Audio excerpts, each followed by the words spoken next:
மதுரை மாவட்ட போதைப்பொருள் தடுப்பு நீதிமன்றத்திற்கு சவுக்கு சங்கரை கையில் கட்டுடனும் தாங்கியபடி நடந்து வந்துள்ளது பேசும் பொருளாகியுள்ளது. காலை உடிச்சு விட்டாங்க. இந்த ட்ரிப் அடி கொஞ்சம் ஓவரா பேசாதடா. ஓடி போயிட்டு ஓவரா நான் கேக்குறேன். அசிங்கப்படுத்திட்டீங்களா? எத்தனை ஒரு பஞ்சாயத்தடா முடிச்சு வச்சு. ஆமாண்ணே. இங்க பாரு, நமக்காக அம்மட்டு போலும் பிள்ளை குட்டியோட வெயில்ல காத்து கிடக்குறாங்களே. சவுக்கு சங்கரை வழக்கு குறித்து சந்திப்பதற்காக சிறைக்கு சென்ற போது ஒரு அதிர்ச்சியான தகவல் இருக்கு. என்னன்னா, பீடி இருக்கா, பீடி இருக்கா, பீடி இருக்கா, பீடி இருக்கா, பீடி இருக்கா. நைட்டு அவரை ஒரு ரூமில் போட்டு கண்ணை கட்டி அவரை ஒரு பெஞ்சில் படுக்க வச்சு 10க்கும் மேற்பட்ட வார்டன் ஒரு கையில் துணியும் உடம்பு கையில் காலில் எல்லாம் துணியும் சுற்றி பிளாஸ்டிக் பைப்பில் அடித்து ராத்திரி பூரா போலீஸ்காரனுக்கு எல்லாம் ரவுண்டு கட்டி என் நெஞ்சில மிதின்னு மிதிச்சுட்டானுங்க. நேத்துக்கு நடந்துட்டேன்னு. அவரோட உயிருக்கு கண்டிப்பாக கோவை சிறையில் ஆபத்து இருக்கிறது. அது ஒழுங்கா இருந்து நீ என்ன இந்தியாவை ஆள போற. அதுல அவரோட ரைட் ஹேண்ட் பிராக்சர் ஆயிருக்கு. என்ன அடி! பச்சை தண்ணி கூட கொடுக்காம போட்டு அடிச்சிருக்கீங்க. எப்படி எல்லாம் கால்ல விழுந்து கதறனா? இறக்கம் இல்லையா உனக்கு? அதுல பிளாஸ்டிக் பைப்ல அவங்க துணி சுத்தி அடிச்சதுக்கான காரணம் என்னன்னு கேட்டீங்கன்னா, கை உடைஞ்சிடக்கூடாதுங்கிறதுல கவனமா தான் அடிச்சிருக்காங்க. எல்லாருமா? எத்தனை பேரு? ஏண்டி அடி வாங்கி இருக்கும்போது எத்தனை பேர் என்னமா முடியும்? அது வாயிலே மிதிக்கும் போது எங்க இருந்து என்றது. இதுல எதுக்காக நம்ம இப்ப இது சொல்றோம் அப்படின்னு சொன்னோம்னா, மனநிலை சரியில்லாதவர்களுடைய ஒரு பிளாக்ல இவர் அடைச்சிருக்காங்க. ஆயிட்டானா? ஒரு மெத்தட் ஆக்டர் சார், ஆத்திரமாவே மாறிடுவார். இது தெரிஞ்சதுக்கு அப்புறம் இன்னைக்கு நாம மறுபடியும் இந்த வழக்கு சம்பந்தப்பட்ட ஒரு நீதிமன்றத்தில் இப்போ ஒரு மனு போட்டிருக்கோம். நீதிபதி அவர்கள் அவருக்கான உடல்நிலை ட்ரீட்மெண்ட்டுக்கு ஒரு பிரைவேட் ஹாஸ்பிட்டலுக்கு ரெஃபர் பண்ணணும். நீ என்னடா நாட்டு சுதந்திரத்துக்கடா போராட்டு போன திருட்டு போயண்டா நீ ஒரு திருடன். எதுக்காக அவரை தாக்கணும்? இல்ல, இப்போ உங்களுக்கு எல்லாம் தெரியும் அவர் செய்தது சரியா தவறா. விஷயத்துக்கு வந்துட்டீங்க. இந்த பெண்ணுக்கு ஏற்கனவே கணவரோட சிக்கல் இருக்கு. அந்த பெண்ணை பார்க்கலாம். அந்த பெண்ணால் இவன் வசீகரிக்கப்படுகிறான். ஆத்திரத்தில் ஒரு சம்பவத்தை செஞ்சுட்டான். இந்த கணவனை இழந்த கைம்பெண்கள் பார்க்கறதுக்கு அழகா இருந்தாங்கன்னா அப்பாயின்ட் பண்ணிட்டு they used to utilize their services. Jayalalithaa diaper போட்டிருந்தாங்க. அவங்களுக்கு இந்த வியாதி இதெல்லாம் இருந்துச்சு. நீங்க சோ இது ஜக்கி ஆசிரமத்தை சேர்ந்தவங்க இந்த பொண்ணை கொண்டுட்டாங்கிறதான் சொல்வதற்கு இல்லை. தேர் வேர் சம் மேரிட்டல் ப்ராப்ளம்ஸ். அந்தாலும் டிவேட்டி போல இருக்கு. அந்த பெண்ணை பார்க்கலாம். அந்த பெண்ணால் இவன் வசீகரிக்கப்படுகிறான். கிராமத்துல இருந்து வந்தவன் ஒரு நவநாகரிக ஆடை அணிந்த ஒரு பெண் இந்த மாதிரி போகும்போது இவனுக்கு ரொம்ப ஃபேசினேஷனா இருக்கு. ஆத்திரத்தில் ஒரு சம்பவத்தை செஞ்சுட்டான். இந்த சம்பவத்தில் ஈடுபட்ட காவல்துறை அதிகாரிகள் என்னிடம் சொன்னது, அப்ப அந்த கைது செய்யப்பட்ட சமயத்துல அவன் கழுத்தை அறுத்துக் கொள்ள முயற்சி செஞ்சான். அதற்கு பிறகும் கழுத்தை அறுத்துக்கிறது ஏதோ ஒரு முயற்சியில ஈடுபட்டான்னு நினைக்கிறான் சிறையில் இருக்கும்போது. அப்ப ஒரு மனிதனோட மென்டாலிட்டி உங்களுக்கு புரியுதா? He suffering from guilt. வருத்தத்தோடு சொல்றேன், இந்த பெண் பலவீனம் உள்ள சில மாவட்ட நீதிபதிகள் எல்லாம் வீட்டுல தானே நீங்க வேலை செய்யணும். இந்த கணவனை இழந்த கைம்பெண்கள் பார்க்கறதுக்கு அழகா இருந்தாங்கன்னா அப்பாயின்ட் பண்ணிட்டு they used to utilize their services. நீங்க ஒண்ணும் பண்ண முடியாது. ஓய்வு எங்க சொல்ல முடியும் வெளியில. இன்னொன்னு இட் இஸ் கன்வீனியன்ட். வேலை செய்ய வேணாம், சந்தோஷமா இருக்கலாம், பணம் கிடைக்கும் இது சொல்றாங்க. she used to wear diaper and ரொம்ப லாங் பேக்கு டயபெட்டிஸ் காரணமா 1 or 2 fingers in the leg were amputated. இதை ஜெயலலிதா வெளியில சொல்றது விரும்புவாங்களா? நீங்களும் நானும் கூட வெளியில போய் ஜெயலலிதா டயப்பர் போட்டிருந்தாங்க, அவங்களுக்கு இந்தந்த வியாதி இதெல்லாம் இருந்துச்சுன்றது நீங்களும் நானும் பேச மாட்டாங்க. இப்போ உடுப்பு அந்த அம்மா தப்புன்னு செத்து போச்சு. That's a private thing. இப்படி நம்ம இருக்கோம். உனக்கு மரியாதை இருக்கா அந்த அம்மா மேல?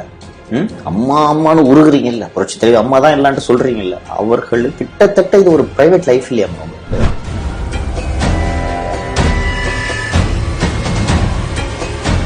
எனவே சவுக்கு மொழியிலே சொல்லணும்னா கைது பண்ணதான் செய்வாங்க. 6 மாசம் உள்ள போடுன்றேன் அப்படின்னு சொல்லுவேல, அதே மொழியதான் இன்னைக்கு உனக்கும் சொல்ல வேண்டியிருக்கு.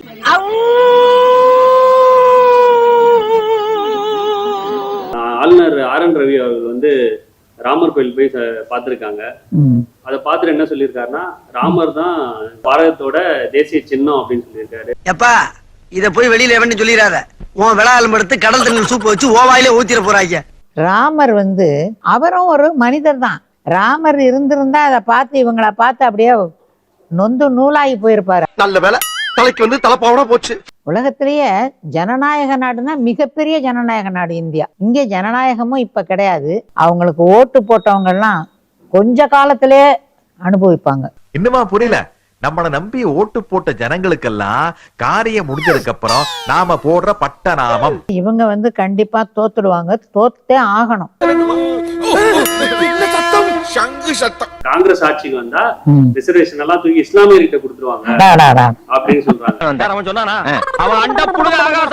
அதாவது ஆர்எஸ்எஸ் தோன்றிய காலத்தில் இருந்த தாழ்த்தப்பட்டவன், ஒடுக்கப்பட்டவன், அடக்கப்பட்டவன், பிற்படுத்தப்பட்டவன் அவன் மேல வரக்கூடாது.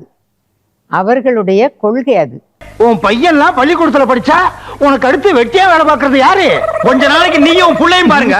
அவர்கள் ஜாதிங்கிறது, அந்த கீழ் ஜாதிங்கிறது இருந்தாதான் அவங்களுடைய வாழ்க்கை. சாதியாவும் மரமாவும் நம்ம சனங்க பிரிஞ்சு கிடக்குற வரைக்கும் நம்மள மாதிரி அரசியல்வாதியை குதிரை ஏறிட்டே இருக்க வேண்டியதுதான். அவங்க சுகபோகமா வாழணும்னா கீழ் ஜாதி இருக்கணும். அப்ப நம்ம மாதிரி ஆளுங்க சந்தோஷமா இருக்கிறது இந்த சாதியிலே கண்டுபிடிச்சிருப்பான்னு நினைக்கிறேன்.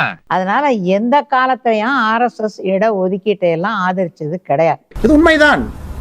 தேர்தல் ஆணையம் உலகின் மிகப்பெரிய ஜனநாயக நாட்டுல ஒரு தேர்தல் ஆணையம் எவ்வளவு கேவலமா நடந்துகிட்டு வருது.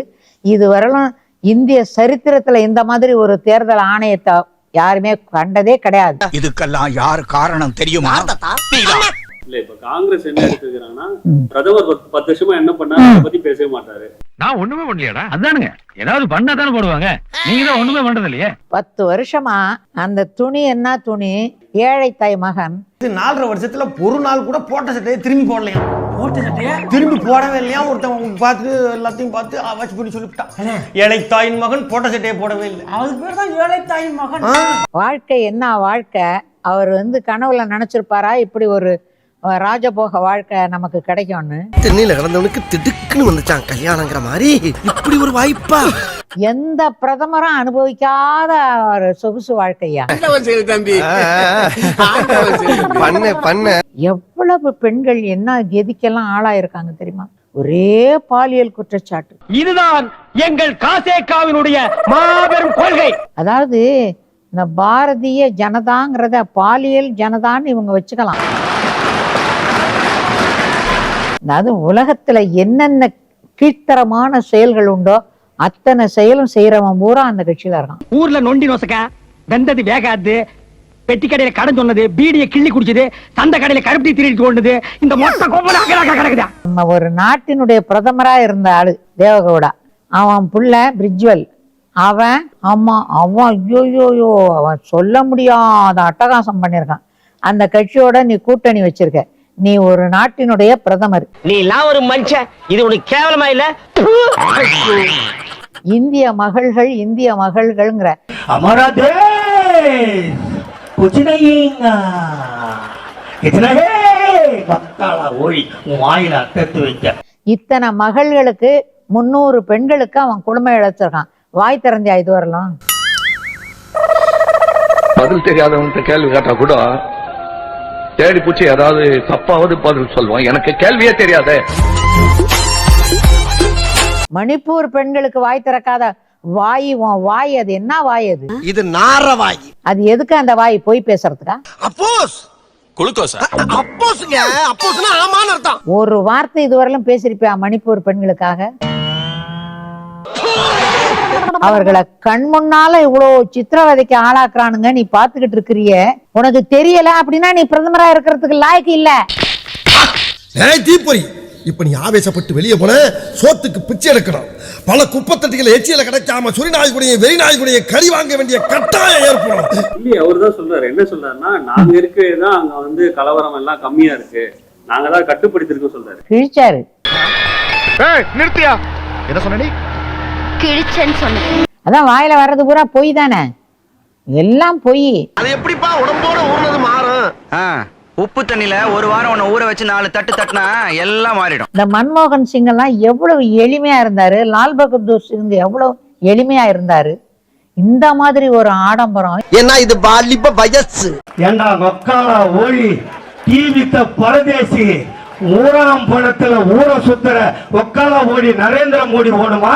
தான் சொந்த சொத்தை நாட்டுக்கு தந்த எங்கள் ராகுல் காந்தி வேண்டுமா? இவன் வேற என்னை ரொம்ப டார்ச்சர் பண்றான்டா.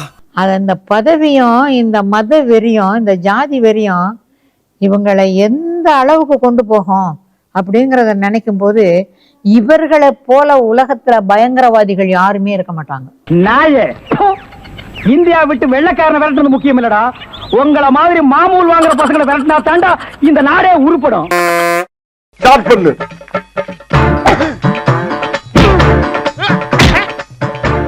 இங்கிட்டு வா. அப்படியா அப்படியா.